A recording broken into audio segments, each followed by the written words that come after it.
Creo que una señora que me impactó muchísimo fue Manuela Torres. Muy Manuela bien. Torres es de la época de Yuri, de Dulce, todas ellas. Cuando yo la escuché cantar dije así, ¿qué pedo aquí, cabrón? O sea, no, ni siquiera tenías que comprimir. Ella cuando golpeaba, ella se hacía para atrás y su voz tenía el mismo nivel. Fue una cosa que dije, wow. La señora, hermosa señora, súper accesible. Y es cuando aprendes que los que son verdaderos artistas no andan diciendo que son verdaderos artistas, dejan que el propio talento hable. Desafortunadamente este personaje venía en onda de muchas drogas, mucho alcohol, y algo que era tan bonito como producir el disco del proyecto que tenía en ese momento se volvió algo, una pesadilla. ¿Cuál crees que ha sido el cambio más importante en la producción musical en estos últimos años? Para mí, te digo, el talón de Aquiles es las temáticas. Para mí son canciones que se volvieron monotemáticas y que todo empieza a sonar igual. Me atrevo a decir que ahora que tenemos más tecnología a nuestro alcance, la música tendría que sonar muchísimo más diferente, no a un preset. Hoy tenemos el placer de tener gracias. en esta mesa a todo un arquitecto del sonido. Creo que hay un error con la gente que cree que somos productores. Un productor no es que también sepas manejar un software. Un productor lo que hace son tomas de decisión, ¿no? Creo que ahí es donde está el peso de un productor, saber dirigir a alguien, pero también siento que tienes que respetar mucho la esencia del artista. Un consejo que daría a quien se quiere dedicar a esto es que tu trabajo lo tienes que entregar con la misma calidad quien te paga 100 pesos que el que te paga 10. No puedes decir, como me estás pagando 10, lo voy a hacer de mala calidad. Bienvenidos a Mi Track y las voces de la industria, el espacio donde las historias de expertos en la música toman vida. Soy Benedicto Aguilar y junto a grandes invitados exploramos su trayectoria, aprendizajes y retos, para ayudarte a entender el panorama de la industria musical. Con cada episodio, revelamos herramientas y claves que te guiarán a destacar en este emocionante y cambiante ecosistema. Recuerda, esto no es solo un podcast, es tu guía para crecer en la música. Comencemos. Hola Pepe, bienvenido a Mi Track y las voces de la industria. Una vez más es un placer tener de esas mentes que vienen a compartirnos información de mucho valor para cada uno de los seguidores o para cada persona, músico, productor. Y hoy tenemos el placer de tener en esta mesa a todo un arquitecto del sonido. Muchas gracias, querido Bene. Muchas gracias por la invitación. Muchas gracias a todo el equipo, a mi querido Arthur, a todos. Muchas gracias muy gustoso de estar aquí con ustedes compartiendo. Gracias, Pepe. Oye, de entrada, cuéntanos un poquito de ti. ¿Qué estás haciendo? ¿Qué haces? ¿Y cuál es ese superpoder que puedes compartirle al público? Así como Superman. Sí, claro. Yo soy Pepe García. Mucha gente me conoce como Pepe G o PPG. Soy productor, ingeniero de mezcla e ingeniero de mastering. Ya son bastantes años que tengo la fortuna de dedicarme al 100% a la música, ¿no? A un principio, como todos, de carrera yo soy diseñador, una carrera muy curiosa que es diseño de cerámica, pero siempre a la par, pues traté de no aflojar la cuestión de la música, ¿no? Soy muy musical, ¿no? O sea, me comentan que un primo, hermano que ya falleció, me dormía de bebé con el Dark Side of the Moon, ¿no? Entonces, sí, por parte de mi familia tuve mucha información musical. Por ejemplo, mi mamá, toda la onda de la Sonora Santanera, todas esas cosas. De parte de mi papá le gustaba Glenn Miller, mi hermana escuchaba mucha música de los 70s, mi hermano toda esta onda José José, Juan Gabriel, Emanuel, y por esta persona que ya falleció, que es un primo hermano, Juan Luis, que yo quería mucho, tuve un acercamiento muy fuerte con el rock y todo lo que pasaba en la música desde los 70s, 80s, 90s, ¿no? Siempre fui desde muy chico a absorber todos los géneros indirecta o directamente y te das cuenta que eso te funciona mucho ya cuando decides dedicarte a una carrera de productor, ¿no? Creo que para mí lo que está interesante en un productor es hacer que un traje a la medida cada proyecto, ¿no? No porque tú tengas un sonido quiere decir que todos los proyectos tienen que sonar de la misma forma, ¿no? Entonces, creo que para mí el trabajo de un productor es sacar lo mejor de cada proyecto. Entonces, ¿qué calculo que tendré? Unos 20 años, un poco más ya dedicándome a todo esto. He tenido la fortuna de trabajar con mucha gente, pues digamos, de la escena independiente y también artistas consagrados de todo tipo. En mi carrera he tenido la oportunidad de trabajar desde alguien muy exitoso como Carlos Rivera, Gloria Trevi, artistas del rock también como Kinky, DLD, Los Daniels, The Wookiees, que también es un proyecto de música electrónica, y también muchos proyectos independientes, ¿no? Que en el indie siento que hay mucho talento, y algo que siempre platico cuando hablamos de indie, normalmente se asociaba como que tendría que estar mal hecho, ¿no? Para mí no, ser independiente tiene que sonar también como un proyecto pues internacional o de digamos, una compañía de discos muy grande, ¿no? Entonces, me siento muy afortunado, la verdad, de poderme dedicar a esto. Aparte, hace un momentito platicábamos, me toca dar docencia de repente que me han invitado. Un amigo tiene una escuela en Condesa y he dado cursos de producción musical. Me ha tocado dar workshops también de diferentes cosas en el TEC de Monterrey, en Gemartel. Entonces, pues muy afortunado, amigo, de dedicarme a lo que me dedico, vaya la redundancia. Y sí, me ha tocado ser, por ejemplo, ingeniero de mezcla. Yo empecé haciéndolo para mis propios proyectos. Ahí creo que es donde empezamos todos, ¿no? Hacer la banda para uno. Me tocaba... siempre fui muy geek como del equipo, ¿no? Creo que lo primero que me atrapó fueron la cuestión de los sintetizadores. Siempre fui muy clavado de toda esta onda de los sintes vintage. Recuerdo que una vez con un amigo, un primo más bien, tenía una banda antes que yo empezara a tocar, y yo le decía, oye, ¿qué sinte suena ahí? Y me decían, no, es que eso es imposible de saber. Al día de hoy, sí, cada sinte tiene una personalidad, y yo te puedo decir, esto suena a un Moog, a un Jupiter. Sí, es muy curioso cómo vas cambiando tu perspectiva cuando te vas llenando de esa información. Siempre fue muy atraído como por esta cuestión del hombre-máquina, ¿no? Hay una película que creo que me marcó mucho, es una película muy curiosa, estaba yo muy chico, es una película era de breakdance. Okay. Recuerdo mucho, seguramente alguien lo ha visto, y si no, busquen en internet. Hay una escena donde uno de los actores baila fuera de una tienda con una escoba, y el fondo musical era Kraftwerk, era Tour de France.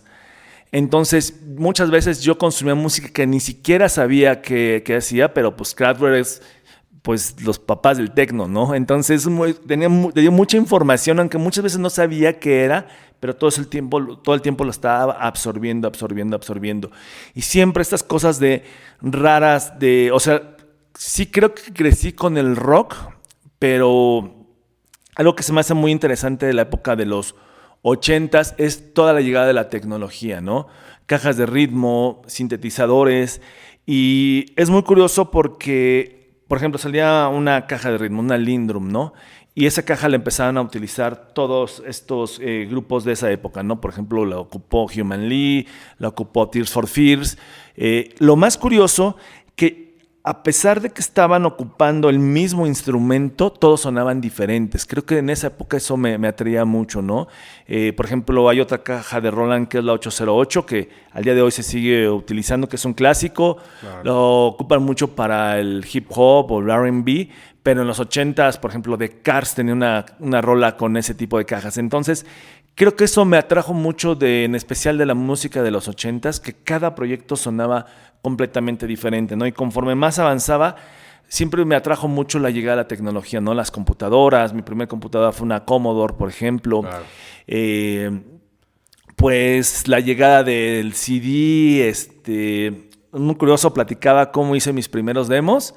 Tenía una caja de ritmos, una Sony, que pues no ni grababa memoria, solo tenía sonido de bombo, tarola, hi-hats, ¿no? Entonces tenía una grabadora de cassette a cassette, ponía un cassette a grabar y grababa un patrón rítmico, ¿no? Ya después reproducía esta batería y tenía un tecladito que me compró mi mamá con unas bocinitas, hacía la línea del bajo, pero ya se sumaba la batería y el bajo. Ponía a grabar otra vez el cassette y hacía una melodía con los teclados.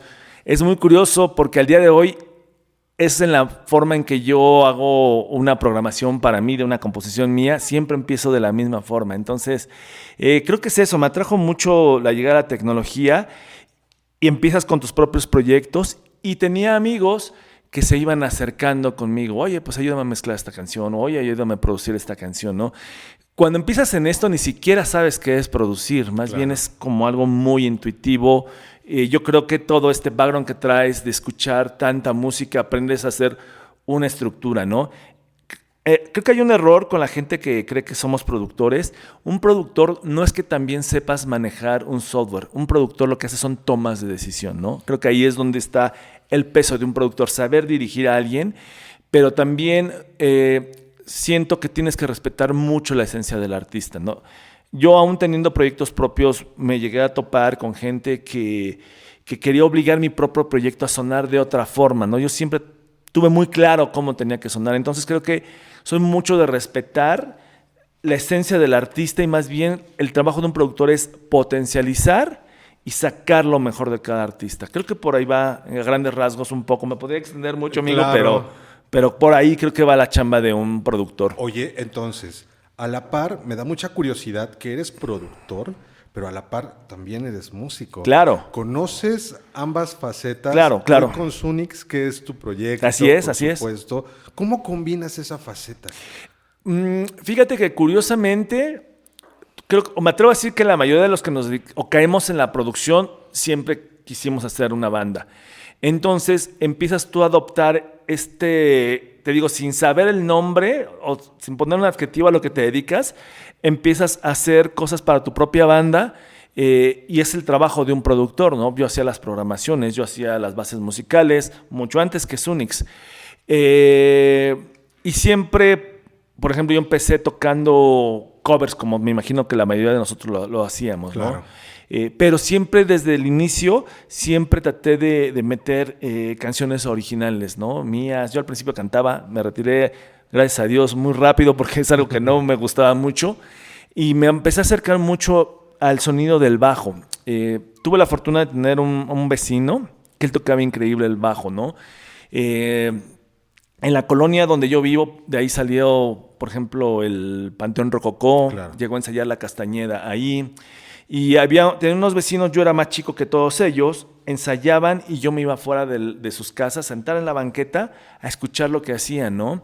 Entonces, pues yo buscaba, pues, cómo aprender. Y en esa época, pues, no había tantas escuelas o opciones como el YouTube, que puedes tomar un tutorial. Claro. Tomaba clases en una escuela de música popular mexicana que estaba ahí por la zona de lo que es la Lagunilla de los Domingos.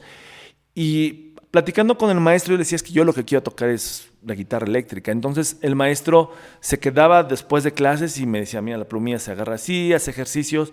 Pero creo que sí, un instrumento que me impacta mucho y al día de hoy pues me mantiene muy vivo es el bajo. El bajo es mi instrumento base.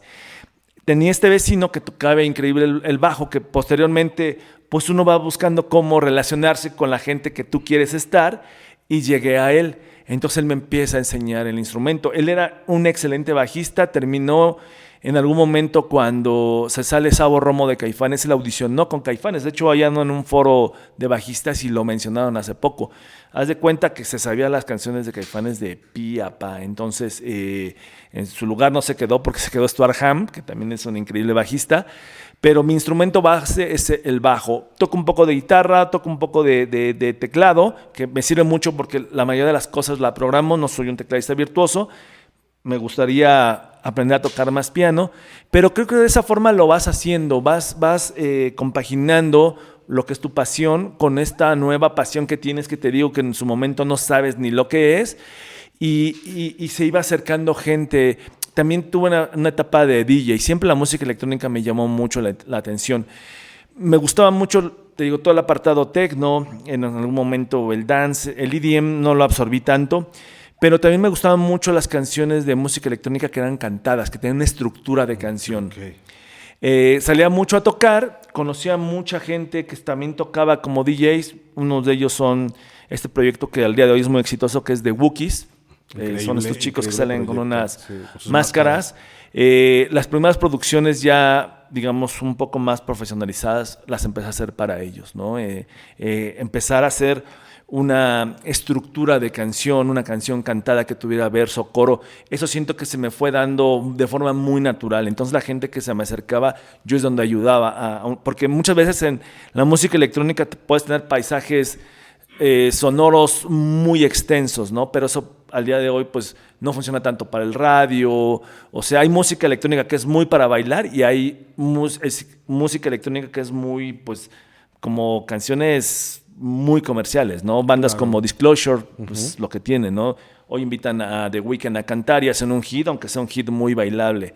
Entonces, ahí empieza mi carrera, empezando a ayudar a los amigos y también empezó a hacer muchos remixes.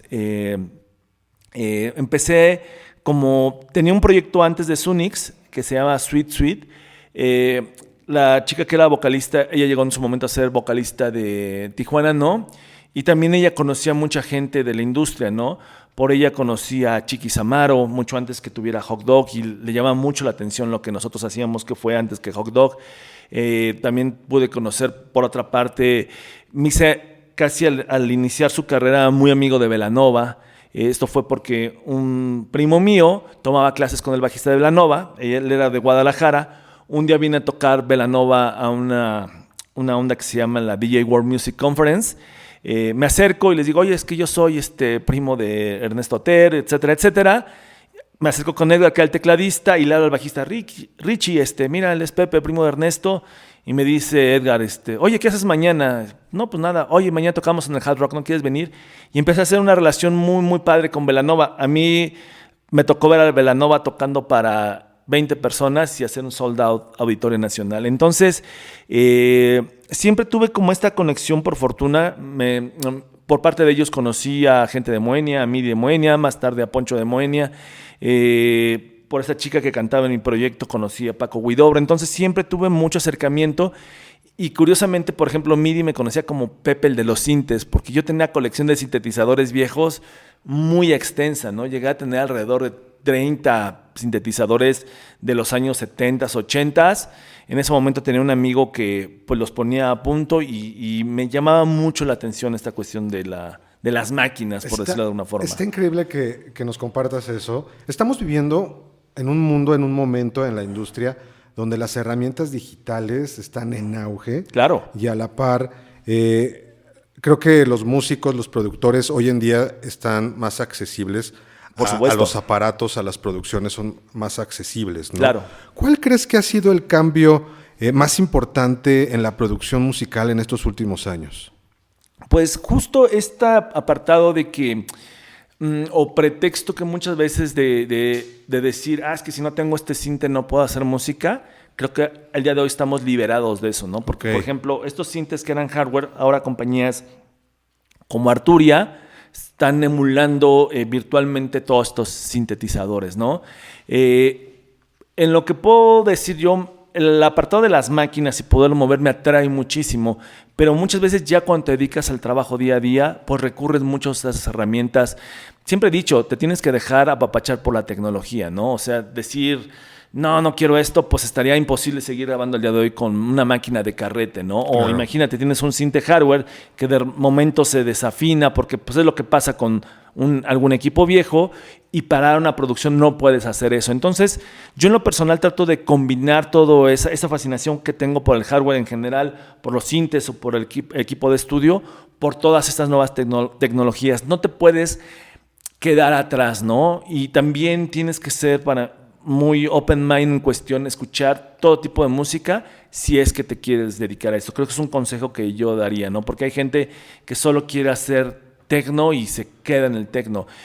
Es muy curioso porque cuando empieza a llegar todo este auge de la música urbana, que es el reggaetón, trap, Sí, etcétera, claro. etcétera, el haber mezclado tecno me permitió ser ingeniero de muchos temas en cuestión urbano, ¿no? Porque al final la música urbana terminó volviéndose la música de club. Y lo que caracteriza esa música eran baterías muy fuertes y los bajos muy presentes, que para mí es la columna vertebral de una canción rítmica. Entonces, creo que es eso, dejarse, como te digo, apapachar por la tecnología y estar absorbiendo, que no te puedes quedar a decir, no, yo solo en esto, porque si no, siento que hasta se vuelve aburrido. Creo que Claro. lo que nos mantiene hoy, salió un nuevo plugin, siempre trato de probarlo, de hacer algo con él. Muchas veces estamos cayendo en que todo tiene que ser muy rápido, ¿no? En las plantillas, los templates.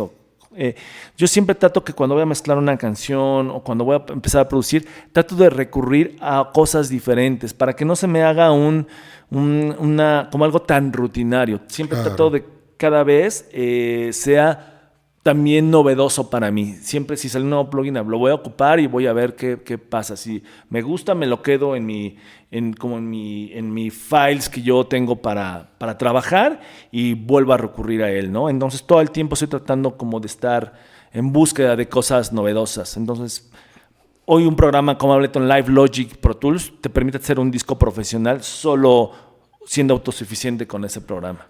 Oye, hay muchos músicos que quieren hacer sus propias mezclas Sí. y sus propias masterizaciones sin ayuda Claro. de un experto, pero eso sabemos que es un doble filo, ¿no? Claro. Una navaja de doble filo. ¿Cuáles son los errores más comunes que ves en ese tipo de mezclas y masters caseros, si los podemos decir así? Pues mira, creo que para una cuestión demo está muy bien. Creo que ahí es decisión de cada músico, de cada proyecto. Yo le llamo que es quién quiere profesionalizar. No toda la gente está dispuesta a profesionalizar. ¿Por qué? Porque te genera tiempo, dinero y esfuerzo. ¿Quién realmente pasa del hobby a decir, sí me voy a meter a la música? Te puedo decir, alguien es mi queridísimo Arturito. Él sabe que no es nada fácil decirle, quiero apostar esto. Y creo que en general la música es muy... te da muchas satisfacciones y te da muchas oportunidades, ¿no? He visto gente que como llega con su guitarra a un restaurante y se gana una lanita, Sí, claro, de tocar la guitarra, ¿no? Creo que la música es muy bondadosa, me atrevo a decir. Pero está este siguiente paso. ¿Lo quieres hacer profesional o no lo quieres hacer profesional? Yo en su momento lo hice, traté de acercarme con gente que era profesional. Muchas veces me estrellé y es cuando decido yo empezarlo a hacer, porque la supuesta gente que era profesional, muy profesional, ganadores de Grammys, voy a omitir nombres para no herir sus susceptibilidades, no me daba el resultado que yo esperaba, ¿no? Claro. Creo que en el arte en general, si tú te acercas a trabajar con alguien, ese rebote que él te da de tu propio trabajo te tiene que sorprender. Creo que si no sucede eso, entonces no está pasando nada. Entonces, creo que es eso. O sea, creo que puedes hacer demos, pero en sus posibilidades siempre traten de profesionalizar, ¿no?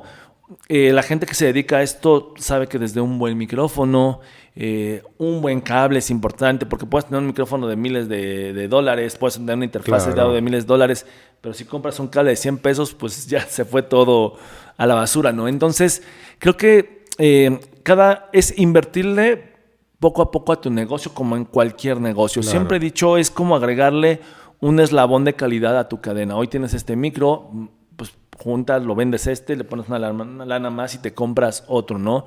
Creo que mucha gente creo que se frustra porque una cosa es ser músico y otra cosa es productor. Claro. Como te digo, el productor hace tomas de decisión. Otra cosa es el ingeniero de mezcla. Anteriormente, cuando se hacían los discos, vamos a decir, obras grandes, de artistas muy grandes como José José, pues tenías ingeniero de mezcla, dirección de strings, si tenías una sección de cuerdas, tenías como un experto para cada cosa. Conforme va avanzando la tecnología, ahora el productor se volvió músico de la producción que estás haciendo, ingeniero de mezcla y muchas veces ingeniero de mastering. Hay muchas herramientas al día de hoy que te ofrecen esta cuestión de que te masterizamos tu canción online con inteligencia artificial. Yo estoy muy de acuerdo en que siga evolucionando todo esto, pero cuando me manda alguien una canción a masterizar diferentes artistas, yo sí trato de darle un trato especial a esa obra que me están entregando en mis manos. Para mí, yo respeto mucho el trabajo de los artistas, ¿no? Por ejemplo, proyectos... O sea, no le voy a dar el mismo tratamiento a una banda indie como Rey Pila que a Gloria Trevi, ¿no? Claro. Son cosas completamente diferentes.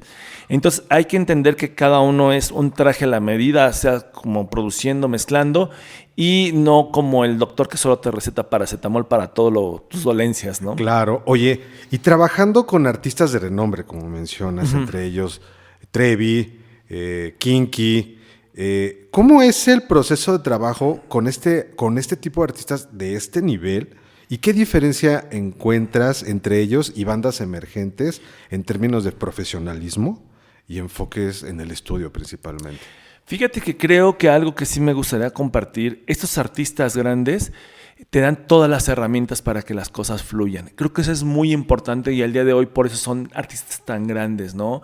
Por ejemplo, con esta señora Gloria Trevi, el productor fue un amigo de estas canciones. Él es de Puerto Rico y tardamos en cerrar el proyecto de ella casi un año en hacer su disco porque, por ejemplo, si a la señora se le ocurría grabar una sección de cuerdas, iba a un estudio de Los Ángeles, grababa una sección de cuerdas y siempre el material nos los mandaba de perfecta calidad, ¿no? No hay trabas para trabajar, o sea, todo fluye muy bien. Con Kinky hice un proyecto muy interesante, ahora que está muy de moda todo el audio inmersivo, el famoso Atmos. Hicimos un proyecto antes de que el Atmos tuviera un boom, que fue en época de pandemia. Para la compañía fue Aspirina. Aspirina tenía un proyecto que se llamaba Aspirina Sound Off, que es hacer cosas musicales, pero siempre como hacer cosas vanguardistas. Antes de pandemia hicieron un proyecto en el Plaza Condesa, pusieron a tocar al mismo tiempo a Fobia y a Bronco, y tú traías audífonos y tú podías switchar a quien querías escuchar, ¿no?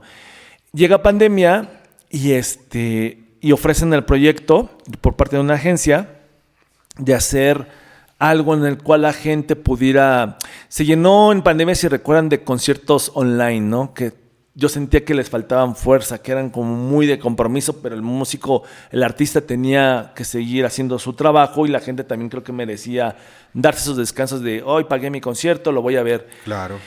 Empezaba a manejarse algo que se llamaba el famoso sonido 8D. El sonido 8D, muchos creen son 8 dimensiones y más bien se trataba como de 8 posiciones, ¿no? Escuchar música de manera inmersiva, ya no solo en estéreo, sino como si estuvieras dentro de una esfera y escucharas cosas atrás, arriba, abajo. Claro. Y me ofrecen hacer un proyecto para esta compañía, me dicen, oye, ¿sabes hacer esto? Yo la verdad es que no sabía, pero dije que sí sabía y la verdad fue aprenderlo durante 4 meses de pararme así, 9 de la mañana, acostarme a 4 de la mañana, estar estudiando. No había mucha información. El Atmos no existía solo en el cine. Sí, claro. Por medio de esta agencia, las primeras artistas que se empezaron a barajear fue Jimena Sarillana, fue Mon Laferte, y al final se quedó Kinky.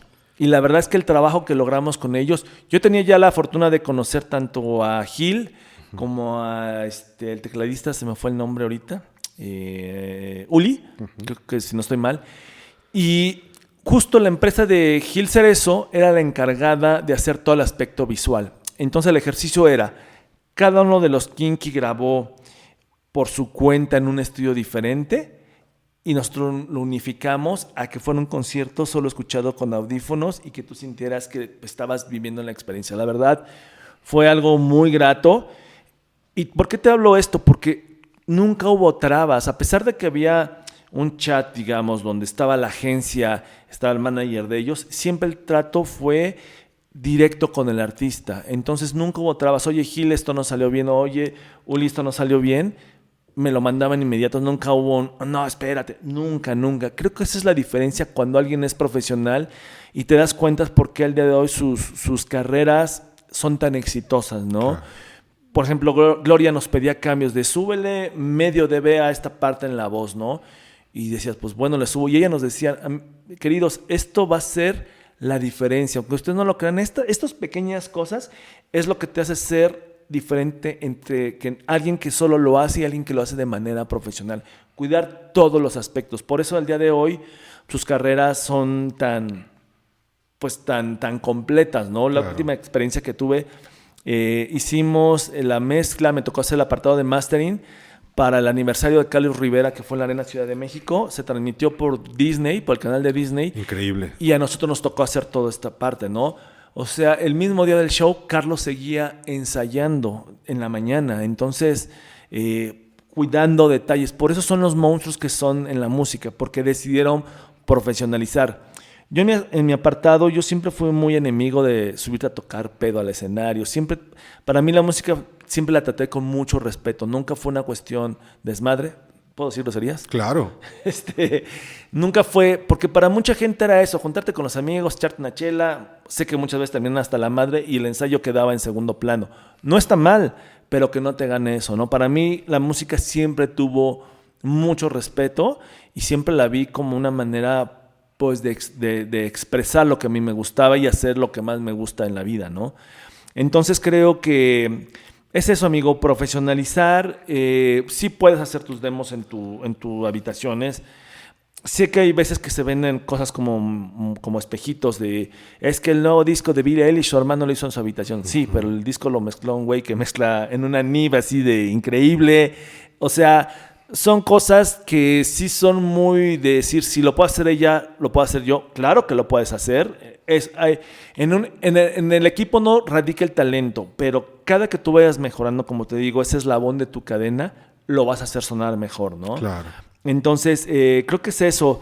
Háganlo, compongan mucha música, pero si tienen oportunidad, acérquense a un profesional. Hay profesionales para todo, desde un ingeniero de mezcla, un productor o un ingeniero de mastering, ¿no? Entonces, creo que sería eso, amigo. Profesionalicen su trabajo si realmente se quieren dedicar a esto. Es increíble.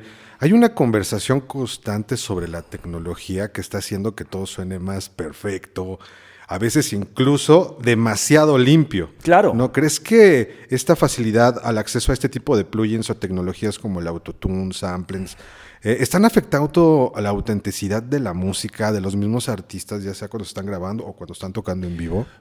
Pues es que creo que son herramientas que son contemporáneas de ahora, ¿no? Por ejemplo, hoy sonar autotune es parte de la música actual. Curiosamente es una herramienta que nace no para un género, sino para hacer un retoque de afinación, ¿no? Claro. Creo que lo que pasó por ahí es, no sé si realmente haya sido un happy accident. La primera canción que se vuelve exitosa con este efecto de autotune marcado es Believe the Cher. Okay. Es cuando la canción nadie sabe a qué suenan las voces. Tiempo atrás venía una cuestión que los famosos vocoders, que era un sintetizador, que lo que hacía es que las voces se robotizaran, ¿no? Esto te estoy hablando desde los 70 ya existía esto. Increíble. Como Kraftwerk, digo, alguien icónico es Daft Punk, o sea, pero esta onda del autotune, decías, ¿a qué suena las voces, no? Y curiosamente, siento que fue una canción que se adelantó a esa época porque mucho de la música actual, ya ni siquiera te voy a hablar del urbano, Claro. recurre a esto, es parte de un sonido. Yo siento que está muy bien todas esas herramientas, hay que aprovecharlas, pero para mí creo que el talón de Aquiles es cuando todo empieza a sonar igual.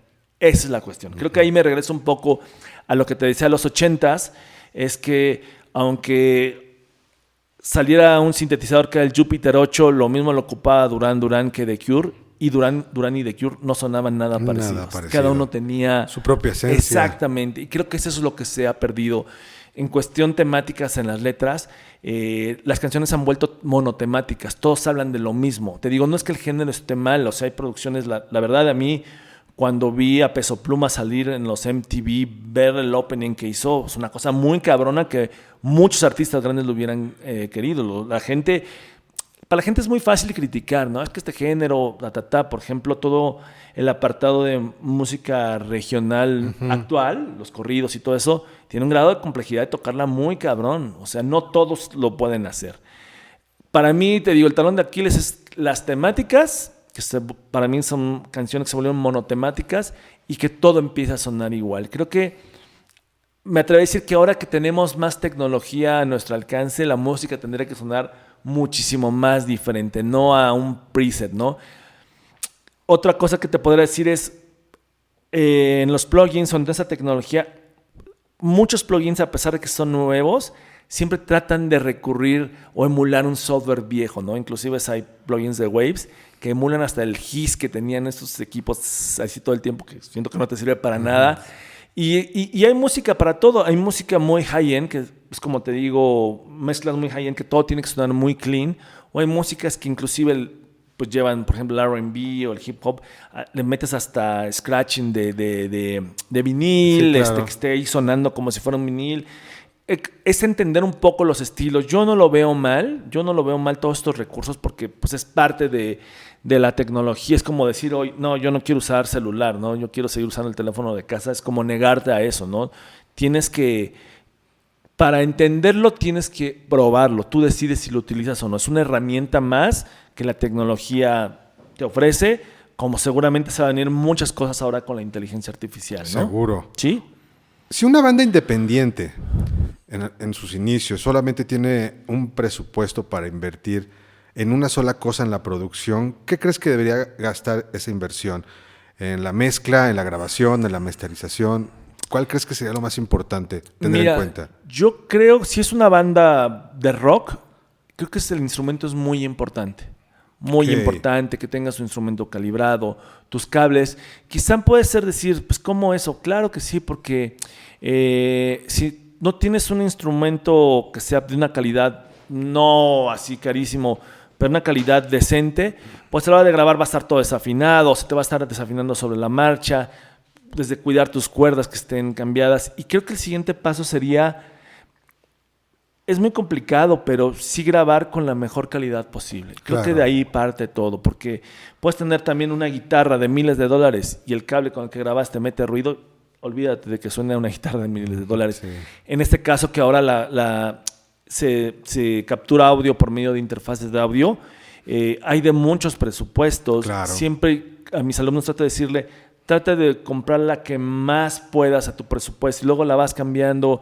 Tiene mucho que ver eso para tu calidad y que de ahí sea más fácil que alguien que mezcle vaya más enfocado a mezclar y no a reparar. Creo que sí es una cadena que se tiene que ir logrando poco a poco. Desde tu instrumento, cuidar tu instrumento, desde unas buenas cuerdas, ensayar. Mucha gente no quiere ensayar, pues dedicarle realmente a esto, a estudiar si tienes que estudiar, el vocalista si tiene que vocalizar, que vocalice.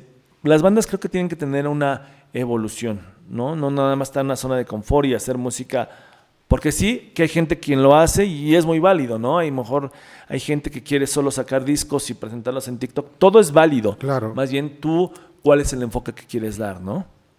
Cuéntanos de tu mejor experiencia en el estudio, que haya salido increíble y tú hayas aprendido y no lo olvidas, pero también la otra cara de la moneda. ¿Cuál fue la peor? No, la peor, ¿no? La caótica.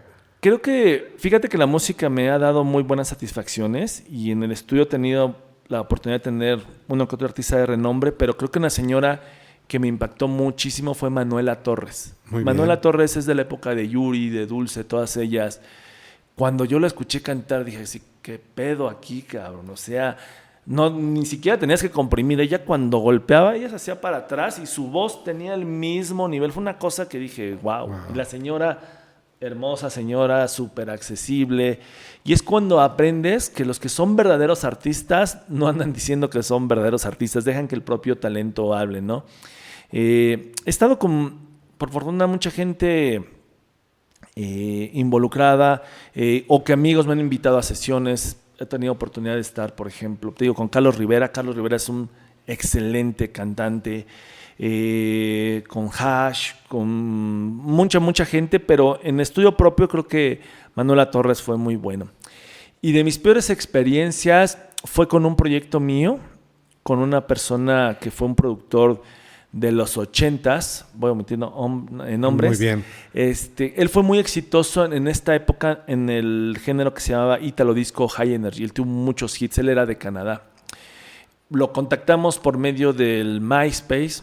Él radicó mucho tiempo en México. Él mucho del Italo Disco y del High Energy mexicano, como el famoso. Él fue el productor del famoso Duri Duri, de las Clicks. El Duri Duri, bam, bam. Ya, claro. De hecho, increíble. Si no estoy mal, él creo que se casa inclusive con una de estas chicas.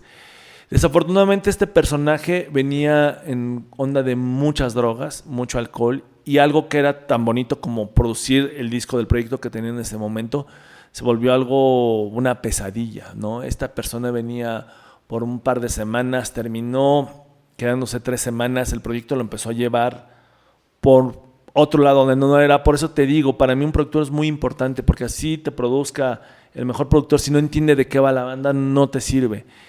Y creo que fue una experiencia muy fuerte y muy mala para mí, al grado que el día que se fue, yo regresé al estudio, dije, o mando toda la chingada o lo hago perfectamente yo. Uh-huh. Y decidí hacerlo perfectamente yo. Eso fue la decisión cuando dije, lo voy a hacer yo, porque yo tengo muy claro cómo tiene que ser. Y creo que ese fue un brinco muy importante en mi carrera. Sabía muchísimo, ¿no? Muchísimo, porque él trabajó en estudios en Canadá donde iba a grabar Prince, por ejemplo, ¿no? Donde se grabó un disco de Guns N' Roses. Él estaba, desafortunadamente, tú sabes que los excesos no te llevan a nada bueno y estás en un loop creyendo que avanzas mucho y realmente es que no avanzas en nada, ¿no? Entonces, creo que sería mi peor experiencia, pero creo que en general me atrevo a decir que la música me ha dado muchos muy buenos amigos o gente que empieza como clientes míos y terminan volviéndose amigos. Algo que sí quiero decir es que, por ejemplo, en mi estudio no lo tengo publicitado al público. Siempre el trabajo ha llegado por recomendación de alguien más y así se ha hecho una cadena. Siempre trato de respetar mucho el trabajo de mis clientes y darle ese plus que a lo mejor no lo encuentran en otro lado. Me ha tocado malas experiencias de amigos que han llevado sus proyectos con productores de renombres, ganadores de Grammys, y cuando me enseñan el resultado, les digo, no, es que esto no sirve. Y ellos con miedo me dicen, oye, pero ¿cómo le voy a reclamar si es tal güey? Le digo, pues reclámale, pues le estás pagando, ¿no? Entonces, muchas veces te dicen, oye, échame la mano, cóbrame menos. Pero también es muy cruel esta industria, Arturito, lo debes saber, que cuando llega ese presupuesto, si este proyecto llega a ser igual, se van con otra persona, ¿no? Claro. Entonces es muy cruel, pero me atrevo a decir que un consejo que daría a quien se quiere dedicar a esto es que tu trabajo lo tienes que entregar con la misma calidad quien te paga 100 pesos que el que te paga 10. No puedes decir, como me estás pagando 10, lo voy a hacer de mala calidad. No sabes a oídos de quién va a llegar ese trabajo y al final, si te quieres dedicar a esto de manera profesional, tu nombre va de por medio. Entonces, creo que sería un consejo, amigo. Increíble. Mirando hacia adelante, ¿qué tendencias crees que marcarán la producción musical en los próximos años? Inteligencia artificial, producción inmersiva, algo más. ¿Cómo lo ves? Mira, me tocó el nacimiento de toda esta cuestión del Atmos. Claro. Te digo, cuando sale este proyecto con Kinky, que fue un live que se lanzó en Facebook y YouTube, la verdad es que por ahí tengo... Esta agencia hizo un clip del alcance que tuvo, de los resultados que dio. Fue muy bueno hacerlo, ¿no? Y yo pensaba que esto iba a resultar muy bien porque al final la música al día de hoy todos escuchan audífonos. Entonces es algo que se puede escuchar con audífonos. Creo que está muy interesante, pero ya todos se están volcando para allá, pero no veo... Yo todo el tiempo estoy rodeado con gente que escucha música, con gente muy musical. No veo un interés de la gente que diga, voy a pagar mi cuota de Apple Music por escuchar Atmos, ¿no? Te llamará la atención, lo escucharás porque está interesante escuchar música de esa forma, pero también hay otra música que siento que solo funciona en estéreo, ¿no? La música, por ejemplo, toda la música urbana la están pasando Atmos, pero no sientes ese golpe que necesita esa música para sentir el groove y hacerte bailar, que ese es mucho del objetivo de esta música, ¿no? Tiene como sus limitantes. Creo que puede seguir creciendo a la par del que ya tenemos del estéreo, pero no sé cuánto tiempo vaya a pasar para que todo se vuelva de esa forma. Es muy curioso porque al día de hoy, algo que habíamos delegado y dejado para el pasado, que es el vinil, lo que más vende música al día de hoy físicamente son los viniles. Los viniles tienen un repunte, no sé si es una cuestión de nostalgia, no sé si es una cuestión como de moda, pero el día de hoy el vinil vende muchísimo y ahora es muy caro, ¿no? Antes te comprabas un disco con 50, 80 pesitos, hoy un vinil te cuesta 1,000 pesos, 700 sí, claro. O inclusive. Y creo que está bien todas las posibilidades que nos puede ofrecer todas las tecnologías, ¿no? Tú lo sabes bien. Empresas como Spotify es muy cruel con el artista. Muchas veces el que menos gana es el artista. Entonces, muchas veces tú vas a tocar y a lo mejor hiciste tu vinil, a lo mejor tú lo vendes, pues ese dinero ya te entra íntegro. A lo mejor vas a tener que invertir en producirlo, pero sabes que puedes ganar un poco de ahí y le estás dando... Siempre siento que las cuestiones físicas le dan un valor a tu trabajo. La gente quiere sentir que estás comprando, ¿no? Yo lo veo muy bien con todas estas posibilidades que hay. Yo creo que vienen muchas cosas con la inteligencia artificial, cosas como hace ratito platicaba con Arturo, de poder limpiar cosas que ya vienen mal grabadas, etcétera, etcétera. Vienen, una vez más, reitero, hay que dejarse apapachar por la tecnología y para no criticar, para poder hablar de ella tienes que entenderla. Todas estas cosas, por ejemplo, saliéndome un poco de la música, hoy leí un reportaje, creo que fue el periódico El País, que por medio de la inteligencia artificial ya se puede detectar si alguien tiene o va a tener cáncer de mama, no sé, 10 años antes. Eso se me hace súper interesante, ¿no? Entonces, para todo eso tienes que estar preparado y saber de qué estás hablando, porque si no, también te vuelves un analfabeta tecnológico. Claro. Entonces es grave, creo que esa Hay situación. que estar en tendencia. Exactamente. ¿no? Por lo menos saber de qué está pasando, ¿no? Oye, casi estamos finalizando, pero me gustaría que nos platicaras un poco a través de tu proyecto Sunic. ¿Qué onda? ¿En qué andan? Pues fíjate que me atrevo a decir que es un proyecto en el cual estamos muy contentos con los resultados, con todos ustedes en el equipo. Gracias. Estamos haciendo la música que nos gustaría escuchar. Si te fijas, últimamente la música, pues en su momento todo lo que fue urbano fue la tendencia, el urbano se volvió el nuevo pop, inclusive sustituyó la música de club, que antes era música electrónica. Tú ibas a un club, a un antro, a una discoteca y lo que sonaba era... Música electrónica. Antes era música electrónica y luego el urbano fue lo que empezó a Claro, sustituirlo, ¿no? claro. Reggaetón, trap, etcétera, etcétera. Pasó lo mismo ahora con el regional, ¿no? Inclusive hay un género que se llama como electroregional, algo así, ¿no? Electrocorridos o tecnocorridos, que es esta mezcla de música electrónica ya con arreglos de corridos. Pero también creo que esta situación de que todos los proyectos empiecen a aparecer viene para mí un despunte a través de la música muy tocada. Creo que la gente quiere ver eso, ¿no? El día de hoy es muy curioso porque festivales como el Corona Capital, los headliners siguen siendo The Cure o lo siguen siendo los Pet Shop Boys. Estas bandas que para muchos pueden sonar ya viejas, pues siguen sonando actuales y con una fuerza impresionante. Creo que la música tocada va a haber para mí un híbrido de géneros, pero creo que la gente quiere ver eso, música tocada, y es lo que yo veo cuando voy a ver una banda o cuando voy a un festival, algo. Se dio mucho en esa tendencia de que nada más ponían pistas y salía el MC a cantar. Claro. Creo que no, digo, y no es hablar mal de un género. Tengo la fortuna que uno de mis mejores amigos es el bajista de Ozuna. Y Ozuna trae una banda de reggaetón y tocan cabroncísimo, güey. Tocan muy cabrón y los escuchas y dices, puta, por eso Ozuna es un artista número 1 y es una banda tocando reggaetón que no es fácil. Aunque la gente diga que el dembow es fácil tocarlo, con el feeling que se necesita y el groove no es nada fácil. Entonces, creo que es un poco de lo que trata Sunix, de hacer las cosas muy bien y hacer la música que a nosotros nos gustaría escuchar, ¿no? Sí tenemos mucha remembranza a los 80s, 90s, pero traído a esta nueva era, ¿no? Que es, por ejemplo, las baterías ahora suenan muy fuertes, los bajos suenan muy presentes, porque si suenas a lo que sonaban los 80s, que era un género muy padre, pero tú muy, muy chiquito no tienes ese impacto, ¿no?